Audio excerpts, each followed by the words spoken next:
So, yun. Lesson learned dito sa Iceland pag nagtatrabaho ka dito sa Iceland.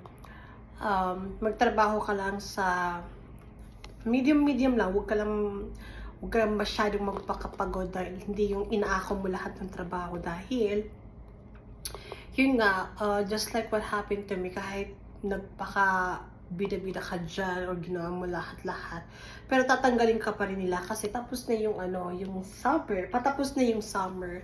So like for example, kasi sa scale ako nag-work, so of course nakadepende yun sa weather. Pag mainit, so maraming customers. Pag malamig, syempre wala. So mag-winter na, kaya magtatanggalan na sila. So syempre, since ako yung pinaka-latest na hired, ako rin yung tatanggalin nila.